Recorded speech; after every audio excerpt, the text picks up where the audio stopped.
Bonjour à toutes et à tous, je m'appelle Mélanie, j'ai 27 ans et je vous parle aujourd'hui depuis Sydney, en Australie. Je me suis lancé un challenge qui est de développer ma chaîne de podcast avant la fin de l'année. Et c'est chose faite. D'ailleurs, si vous n'avez pas encore écouté mon premier épisode qui introduit mes voyages, je vous invite à le faire avant d'écouter celui-ci. Dans ce nouvel épisode, j'ai envie de revenir sur mon échange universitaire en Argentine. Nous allons parler de cette première grande expérience à l'étranger et tout ce qu'elle m'a apporté. Depuis mon arrivée sur place, en passant par mes rencontres, on abordera des sujets comme la découverte de la culture latino-américaine, le volontariat, la buena onda, mais aussi et surtout l'ouverture d'esprit. Alors attachez vos ceintures et c'est parti. Pour ma dernière année de licence en école de commerce, j'ai eu l'occasion de choisir une destination pour un échange de 6 mois dans une école à l'étranger. Et mon choix s'était porté sur plusieurs destinations, mais c'est Buenos Aires qui est sorti du lot. C'est après de longues discussions avec mes parents un petit peu paniqués à l'idée de laisser partir leur jeune fille à plus de 13 heures de vol de Paris que j'ai finalement embarqué en plein mois de février pour découvrir l'Amérique latine. Alors l'Argentine, ça résonnait un petit peu comme un pays vraiment mystérieux, inconnu et puis à la fois chaleureux dans ma tête. Je parlais un petit peu en espagnol, mais bon, on sait très bien ce que ça vaut le niveau scolaire. À part dire hola que tal, j'étais plutôt loin d'être bilingue. En sortant de l'avion, j'ai tout de suite rencontré Laura, donc c'était une camarade d'école à qui je n'avais jamais parlé auparavant. On savait qu'on allait atterrir ensemble à Buenos et on avait prévu de s'attendre à l'aéroport. C'est simple, on s'est retrouvés avec nos 2 gros backpacks et on ne s'est plus jamais lâché. On avait réservé un Airbnb pour nos 2 premières semaines, histoire d'être vraiment tranquille pour l'arrivée. D'ailleurs, je dirais que les premiers jours sont les plus flous. C'est un peu les journées où on découvre notre nouvel environnement, nos nouveaux compagnons de vie. Tout est vraiment nouveau. On a l'impression de planer. Je pense qu'aucune journée ne se ressemble entre le fait de chercher un appart, le fait de faire une nouvelle ligne téléphonique, les papiers administratifs, etc. Prendre soin de nous, prendre soin de nos affaires, enfin bref. C'est comme si on devenait adulte d'un coup. Puis c'est aussi les premiers pas en espagnol, enfin plutôt en argentin. D'ailleurs, on s'est rendu compte assez vite que l'accent, il est totalement différent de celui que notre prof d'espagnol nous avait inculqué. Ici, on prononce les 2 L en ch. Donc c'est-à-dire que la calle, donc qui veut dire la rue, ça se prononce la cachée.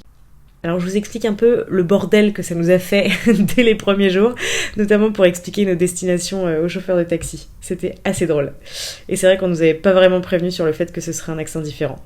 Mais en fait, on s'y fait assez vite finalement parce que quand on est entouré d'Argentins tout le temps, notamment à l'école, pendant les cours universitaires, mais aussi partout dans la rue, et qu'on se rend compte que les Argentins ne parlent pas tous vraiment anglais, ça rentre assez vite finalement l'accent.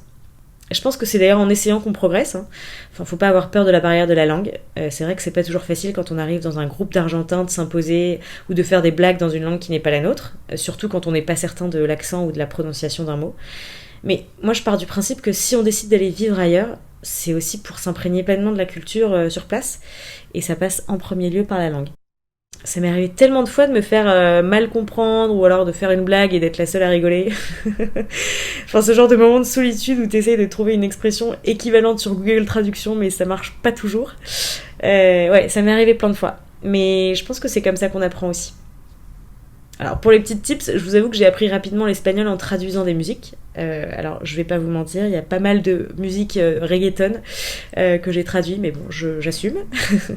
Après, voilà, c'est à vous de trouver les astuces qui vous aideront le plus. Vous pouvez regarder des films sous-titrés, vous pouvez traduire des textes, lire des livres dans la langue que vous voulez apprendre. Enfin, je pense qu'on a tellement d'outils à dispo dans le monde d'aujourd'hui que ça me paraît presque impossible de pas pouvoir au moins se lancer. Puis j'ai aussi une pensée pour la grosse bande de potes qu'on a formée avec Lambert, Boubou, Diana et une autre Laura. C'est vrai qu'on a rencontré plein de gens sur place. Désolée, c'est un petit peu le moment dédicace du podcast. Mais oui, c'est vrai qu'on a formé une vraie belle famille de copains. Une bande avec qui on a pris l'habitude de passer notre temps, d'aller prendre des verres, d'aller dîner, de sortir. Et du coup, c'est des gens qui restent à vie dans le cœur. Même si après l'aventure argentine, on n'a pas forcément, on vit pas forcément tous dans le même endroit et on prend pas forcément toujours le temps de se revoir, on sait que c'est des liens qui sont là pour la vie. C'est ça qui est beau à l'étranger, c'est qu'on forge des liens vraiment forts avec les gens, et c'est des liens presque incassables, parce qu'on vit des moments de vie tellement différents de ceux qu'on peut avoir l'habitude de vivre dans notre zone de confort, que le mot amitié, il prend une signification tellement forte. C'est pas tous les jours qu'on va faire un saut en parachute, qu'on va découvrir de la cumbia en boîte de nuit, qu'on va manger des plats inconnus ou encore s'émerveiller devant les chutes d'eau. Enfin, je veux dire, c'est vraiment des trucs différents, quoi. Les découvertes qu'on fait, elles sont marquantes à vie. Et les gens avec qui on les fait aussi. Parce que du coup, les gens font partie de ces souvenirs qu'on crée. Et c'est pour ça que les liens d'amitié prennent une si grande importance. Donc je sais que je suis un peu un bisounours sur les bords là-dessus, mais pour moi ça compte de le souligner. Mon aventure en Argentine, elle aurait jamais été la même sans ses compagnons de voyage. Avec le temps, on a aussi fait la rencontre de vrais locaux, des gens à peine plus vieux que nous qui débordaient d'amour et de buena onda, de bonne énergie. Et c'est des gens qui n'avaient qu'une envie, c'était de faire en sorte qu'on se sente bien dans leur pays, qu'on ne manque de rien. Et c'est assez fou de voir ça à l'autre bout du monde, surtout pour des gens qui étaient à peu près de notre âge. Enfin, je veux dire, quand on a la vingtaine et qu'on rencontre des personnes qui nous donnent de l'amour à foison et sans aucun intérêt derrière, c'est quand même assez dingue. Pour en revenir à mon installation en Argentine, avec Laura, on avait décidé d'habiter dans la même coloc. Donc on avait trouvé un immense appartement en plein cœur de Buenos Aires avec une terrasse et 5 autres colocataires. On avait, je crois, 3 Portugais, 2 Français et puis nous. C'est vrai que ça peut paraître beaucoup d'un coup, mais je peux vous assurer que c'était une vraie belle bande remplie d'amour et de bienveillance au quotidien. Notre appartement était situé juste à côté d'une salle de sport, qui est vite devenue ma seconde maison. Et oui, c'est en Argentine que j'ai développé une certaine addiction pour le sport. C'est vrai que j'ai toujours été sportive depuis toute jeune, mais là j'ai vraiment décidé d'avoir une espèce de routine avec cette salle qui était juste à côté de la maison. Donc j'avais des cours de danse sur du reggaeton, du fitness à tout va, de la muscu, plein de trucs. Et cette salle juste en bas de la maison, ça me faisait du bien parce que je me disais que je pouvais y aller quand je voulais, que je me sentais libre quelque part, et puis c'était un petit peu mon moment à moi pour m'évader justement du brouhaha de la maison. Parce que même quand on est sociable et hyperactif, parfois ça fait du bien de déconnecter. Ça permet aussi de s'aérer l'esprit et d'arrêter d'être sur ses gardes. Donc là, quand je parle de ça, c'est parce que je fais un petit peu référence à l'insécurité constante, je dirais, qu'il y a en Argentine. Donc c'est vrai qu'à Buenos Aires, j'ai appris à faire très attention. Donc je faisais déjà attention à Paris, mais là, à Buenos Aires, il faut faire très attention. D'ailleurs, j'ai vite appris à sortir avec des soutiens-gorge rembourrés, au sens propre. En gros, pour la petite anecdote, c'est qu'à chaque fois dans mes soutifs, et j'étais pas la seule à le faire, hein, je tiens à préciser, mais d'un côté, donc le côté droit, j'avais mes sous, et de l'autre côté, je mettais mes clés. Donc désolée pour les âmes sensibles, mais en gros, voilà, ça voulait dire qu'il fallait pas trop s'approcher trop près de ma poitrine, parce que ça valait de l'or, quoi. Enfin voilà, c'était pour pas sortir avec un sac à main et pour avoir toutes ses affaires sur soi, cachées entre guillemets. Mais après en vrai, je me suis jamais mal sentie en Argentine. Il faut juste faire attention et ne pas exposer ses objets de valeur. Mais mis à part ça, on vit très bien à Buenos Aires. Ça vraiment, c'est pas un problème. En Argentine, j'ai aussi fait mes premiers pas en tant que volontaire pour donner des cours de géographie et de maths à des enfants défavorisés. Donc on avait décidé de faire ça ensemble avec Laura. Je me souviens qu'on allait une fois par semaine dans les favelas. C'était tous les mardis après-midi avec l'association Voluntarios Sin Fronteras, donc Volontaires sans frontières, qui était une ONG. Donc c'est vrai que ouais, c'est pas mal d'émotions en y repensant, mais c'est une expérience qui m'a beaucoup marquée. On prenait le train avec des gens de l'association tous les mardis. Je me souviens qu'il fallait vraiment qu'on reste collé aux gens de l'association, donc c'était des locaux, et on devait pas s'éparpiller. En fait, c'était pas compliqué, il fallait juste respecter les règles et jouer le jeu comme les autres. Voilà, fallait pas avoir peur, il fallait rester groupé, venir sans objet de valeur et faire ce qu'on était venu faire, c'est-à-dire donner de l'attention à des enfants qui ne demandaient que ça, et puis leur apprendre tout ce qu'on pouvait. C'était super enrichissant. Et puis c'était un sentiment nouveau aussi, parce qu'on avait envie de donner tellement d'amour à tous ces enfants, et en fait on n'avait pas vraiment le droit, parce qu'ils ne devaient pas s'attacher à nous. Comme on restait que pour une certaine durée, c'était très temporaire, donc il fallait pas que ces enfants s'attachent trop à nous et aux volontaires. Le volontariat, ça permet de donner de sa personne, mais aussi de recevoir tellement en termes d'enrichissement personnel. Moi, je sais que ça m'a donné une autre image de ma vie, une autre image de mon enfance, une autre image des souvenirs pas trop cool que j'avais gardés en tête, et puis qui finalement n'avaient plus aucune légitimité face à ce que je voyais dans ces favelas, en fait. Ça a permis de faire le point sur notre vie, à Laura et à moi, et puis le volontariat en général, je pense. Ça permet de voir les soucis du quotidien différemment. Le volontariat, c'est bien, mais il faut le faire avec envie, avec amour. Pas juste pour se donner une image. Parce que les gens qui sont en face de vous ne jouent aucun jeu. Ils sont réels. Ils sont là, ils ont besoin d'aide et ils attendent que ça. Et j'insiste là-dessus parce qu'avec les réseaux sociaux aujourd'hui et puis tout simplement la société actuelle dans laquelle on évolue, on voit de plus en plus de gens faire de l'humanitaire en passant plus de temps derrière leur écran à montrer ce qu'ils sont en train de faire plutôt qu'à partager avec les gens qui sont en face d'eux. Alors c'est bien de partager pour la bonne cause et c'est bien de montrer ce qu'on est en train de faire pour inciter les autres à aider aussi de leur côté, mais il y a une balance à trouver. Je pense qu'il faut surtout savoir se recentrer sur ce qu'on est venu faire. Si on est juste venu pour montrer à ses followers sur Instagram qu'on est une personne gentille, humaine, c'est pas la peine. Parce que les gens qui sont en face, ils sont pas en train de jouer, ils sont pas sur Instagram, ils en ont rien à faire de la photo que vous allez prendre d'eux, ni des likes qu'il y aura sur leur visage. Ils sont là pour recevoir votre amour. Ce voyage en Amérique latine m'a ouvert les yeux sur un nouveau monde, sur des paysages inimaginables, presque hors du temps. Je pourrais vous décrire pendant des heures les montagnes aux 7 couleurs, les déserts de sel, les lamas, les flamants roses, les bains naturels d'eau chaude en plein milieu de nulle part, et aussi les tours en trek paumés au bout du monde. Enfin, il y a tellement de belles choses à découvrir. Mais pour accéder à tout ça, il faut un peu se battre et surmonter des obstacles. Pour la petite anecdote, on était partis en sac à dos en Bolivie avec Laura. Je sais plus combien d'heures de car on avait dû faire, mais c'était long. Puis je peux vous assurer que faire 18 heures de car avec 2 arrêts et des toilettes rudimentaires, ça fait réfléchir sur le sens du mot confort.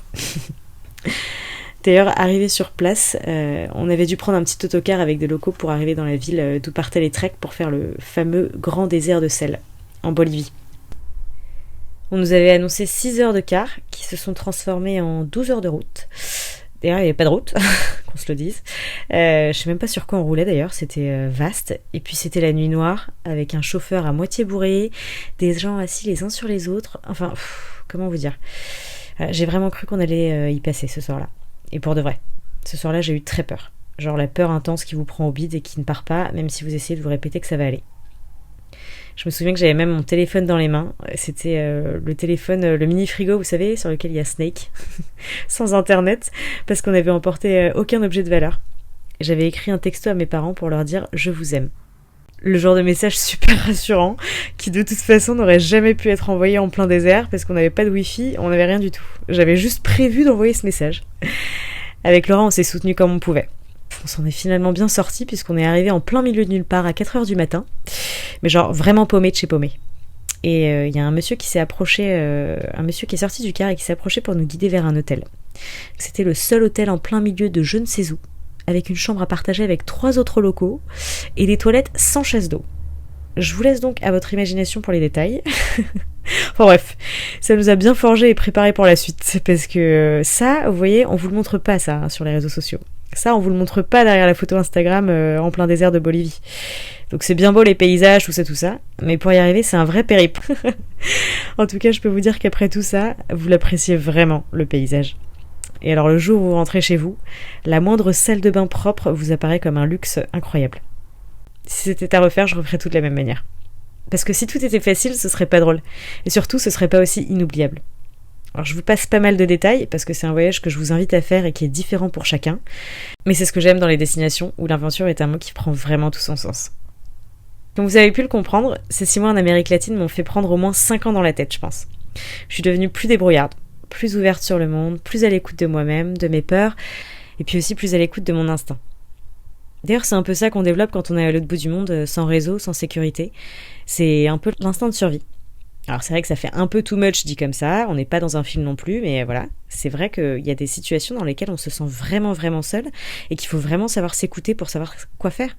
Enfin, je veux dire, dans les moments où on a des situations de danger, on peut pas pleurer, on peut pas s'arrêter et pleurer parce que dans ces moments-là, il y a personne d'autre qui pourra nous aider à part nous-mêmes. Donc, on est obligé de se sortir tout seul de la situation dans laquelle on est. Alors, il faut savoir s'adapter, il faut apprendre à réfléchir vite et puis à faire écouter notre cœur. Après ce voyage, quand je suis rentrée, c'est vrai que je suis rentrée avec le cœur rempli de bonnes ondes, de beaucoup d'amour, de copains pour la vie, et puis surtout j'avais une grosse envie, c'était de ressentir ce sentiment de liberté et de découverte beaucoup plus souvent. J'avais envie de prendre le temps de redécouvrir ça, et je m'étais promis que je repartirais en voyage un jour pour ressentir la même chose.